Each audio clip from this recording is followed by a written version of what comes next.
Duty, weekdays at 5 on ABC 22.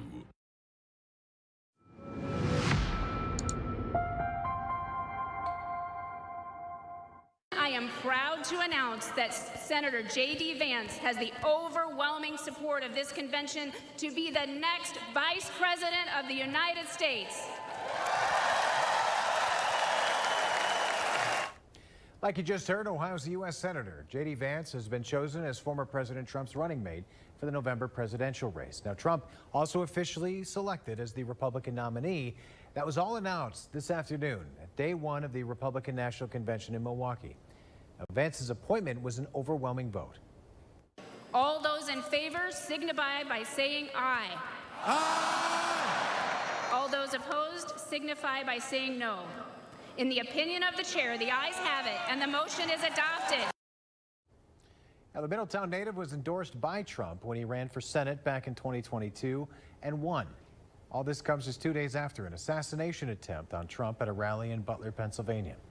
Now, Vance and Trump are getting extra security in the aftermath. Coming up in less than 5 minutes, how that attempt could change the future of our nation, plus an exclusive interview with a retired Secret Service agent and how they work with local agencies to keep everyone safe. Now, with Senator Vance now the Republican vice presidential nominee, the decision making waves tonight and adding to Ohio's history. Former President Trump choosing him to run speaks volumes on how Ohio's position in politics has changed over recent years. Jenna Lee Borak, live at the University of Dayton tonight. You spoke to a few political experts. What is some of Ohio's history when it comes to presidents and vice presidents? Buckeye State has seen 8 presidents from Ohio go into office, but doesn't have a lengthy history when it comes to vice presidents. This looks like it's the first time post-World War II that we've had an Ohio-connected candidate on a major party ticket. We've actually never had an Ohioan as the sitting vice president. Ohio Senator J.D. Vance has quickly made a name for himself in American politics and is now a vice presidential nominee with the potential to make history for Ohio if the Republican ticket wins. Former President Trump announced Vance as his running mate Monday. One political science expert I spoke with says Vance's age could play a role in why he was picked. Vance is very young. He's only 39. He'd be the youngest vice president, tied with Richard Nixon in 1960. Vance's age could also play into the future of the Republican Party. Another political expert explains Trump's possible thought process. I suspect he sees J.D. Vance as something of a successor, someone who might be able to pick up the mantle and move into the future for whatever this movement is that Donald Trump has started. While the impact of a Trump-Vance victory or defeat will be analyzed for years, one major question stands tonight. How will a victory impact Vance's current Senate seat in Ohio? If Mr. Vance wins the vice presidency, is sworn in, becomes vice president of the United States, he's no longer able to serve as United States Senator, then Mike DeWine would make an appointment to that position, and whoever fills it would have a temporary appointment until the next suitable election. In that scenario, the person serving would have to run in 2026 in order to serve the last 2 years of Vance's term, and then would have to be reelected in 2028 in order to serve a full term. Back to you in studio. Jenna Lee, thanks. Coming up about 20 minutes, we'll take a look into the life of the Middletown native and his road to becoming the Republican nominee for vice president. And as you can imagine, social media buzz, a lot of reactions to this decision to pick Vance as his running mate.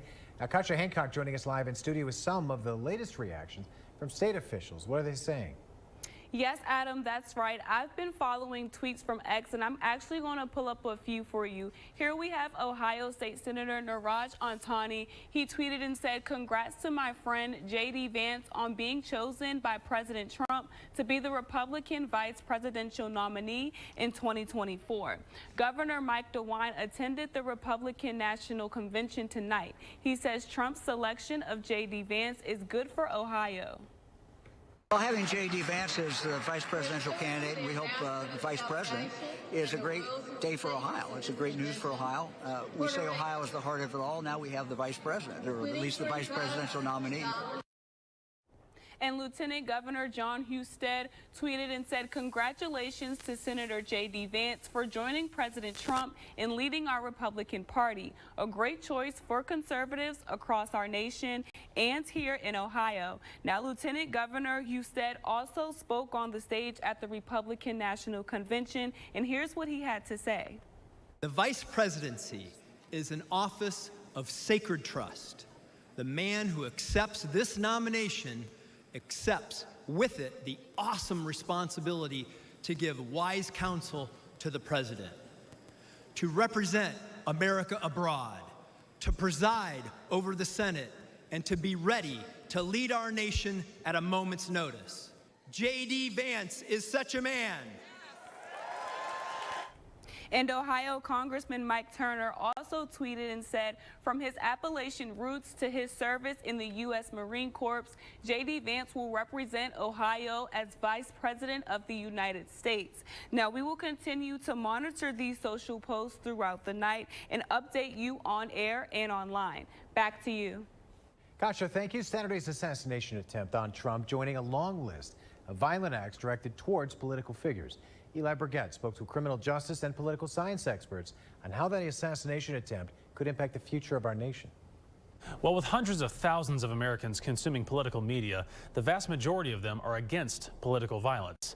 But experts I spoke with say that a small minority still persists.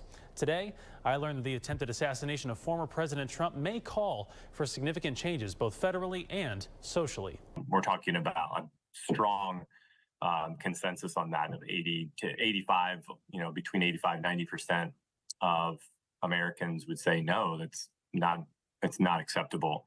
You're really talking about a small number of people who think it would be okay. In the wake of the attack against former President Trump, many expect the United States Secret Service to add greater security to public appearances for both Trump and President Biden ahead of the November election.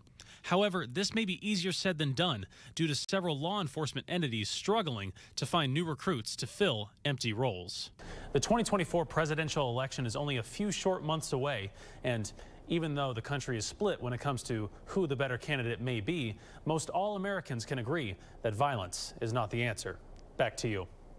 And as Eli mentioned, local law enforcement plays a big role in security detail for political rallies.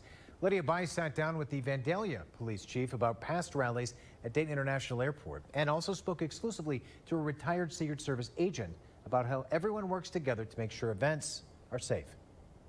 Our viewers at home may not realize how closely our local law enforcement agencies work with the Secret Service when these political rallies come to town. That's why we sat down with Vandalia Chief of Police Kurt Althouse today to kind of learn more about the behind the scenes of these rallies that often come to the Dayton International Airport.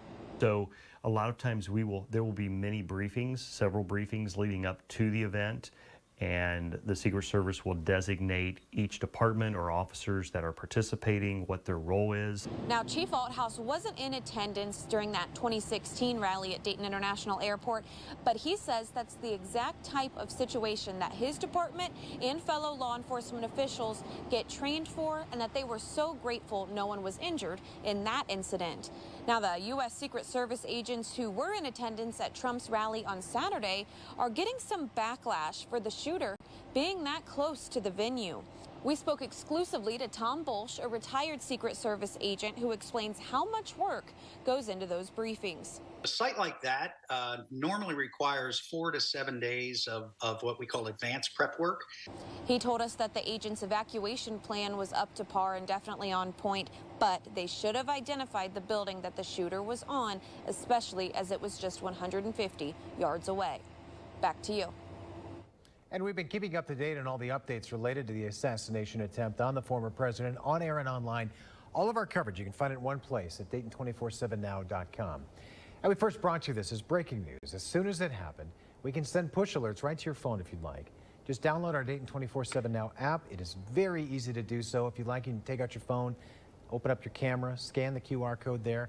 That'll take you to your app store. You can download it for free. Back in our area now, we now know the name of the woman who died after crashing into an RTA pole. 36-year-old Arian Washington died Sunday on Salem Avenue in Harrison Township. Now, deputies say Washington lost control of her car when it went sideways into the pole. The Montgomery County Sheriff's Office is still investigating. A local grandmother has now been charged after her 5-year-old grandson died of an overdose. 58-year-old Stephanie Shanks faces several charges, including involuntary manslaughter, child endangerment, and possession of cocaine. Back in March, Shanks called 911 saying her grandson, Charles Brown, was cold and unresponsive inside her apartment. When police and medics got there, they found Charles dead. Now, Montgomery County Prosecutor Matt Heck says this incident is senseless and avoidable. While the police were on the scene of the grandmother's residence, they located straws with drug residue throughout the apartment. In addition, the investigators located drug powder at multiple places inside the grandmother's apartment.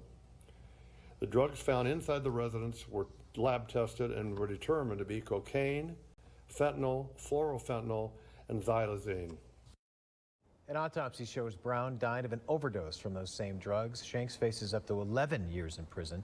She's set to be arraigned next Tuesday.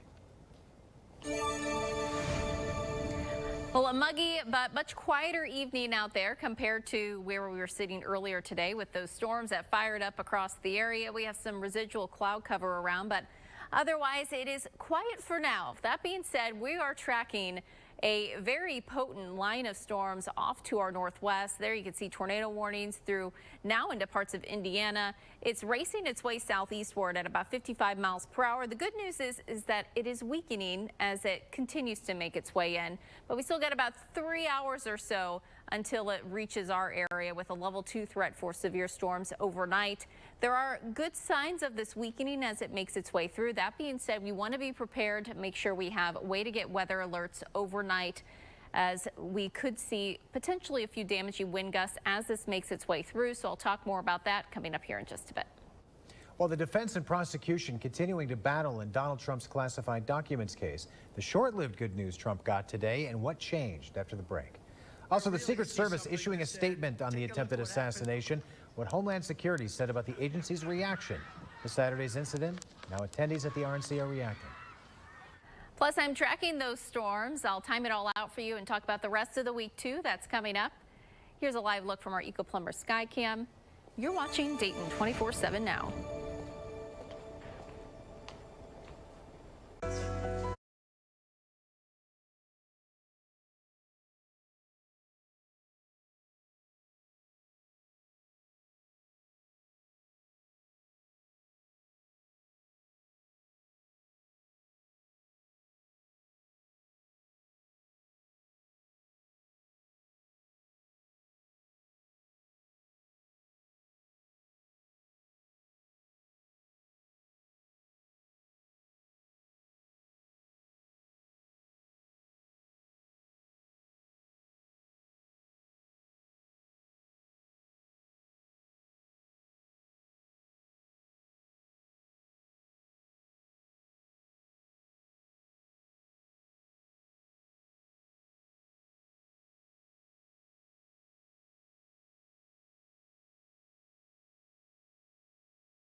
The Republican National Convention just ending in Milwaukee, Wisconsin tonight. Former President Trump in attendance, his first appearance after Saturday's assassination attempt. Atra El-Nashar wraps up all of today's events from day one.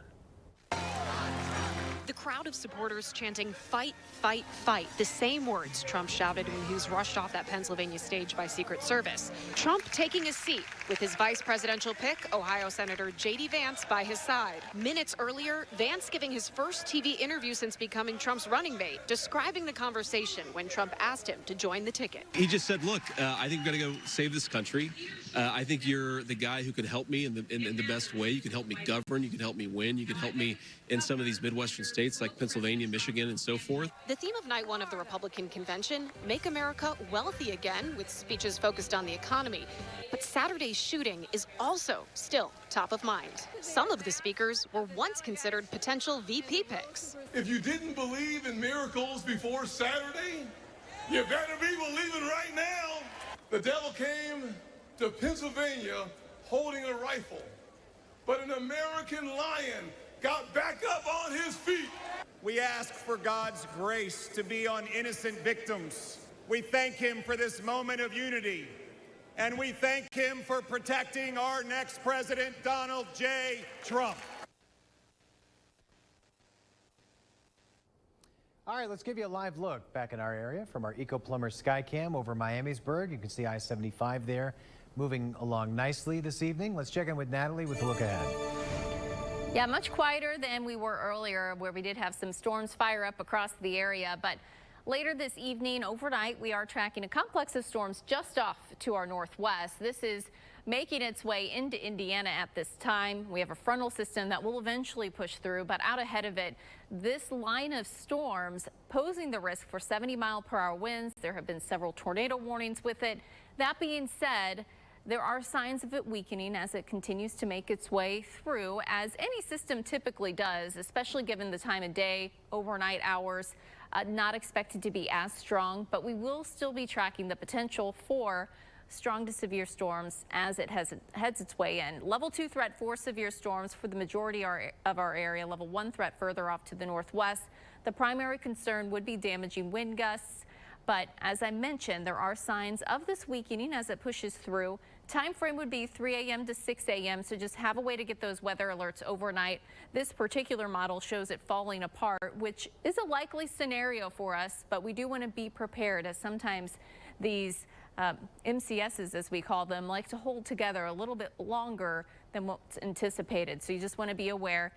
Mainly quiet early Thursday, but we got more storms possible by our Tuesday afternoon. Same thing with our Wednesday. A few shower storms before cooler and drier air begins to make its way in. It's looking much better by later this week. So I'll talk more about that coming up here in just a bit.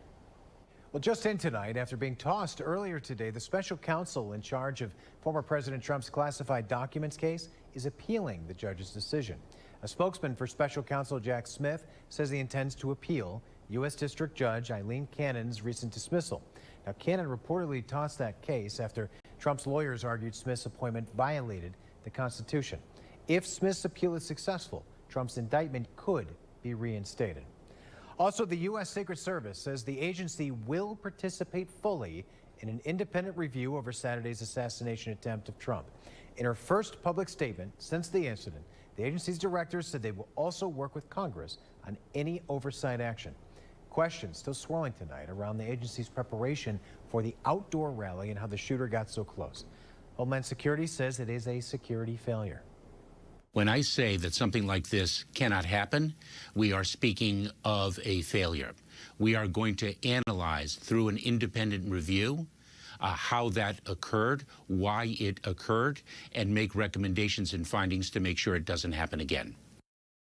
The Secret Service and Homeland Security did say they are confident in the plan for the Republican National Committee this week, or convention, this week. We now know U.S. Senator J.D. Vance will be former President Trump's running mate. We'll learn more about his upbringing and the path to becoming a Republican nominee for vice president. You're watching Dayton 24/7 now. Take Dayton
lawyers at Elk & Elk. Call 1-800-ELK-OHIO.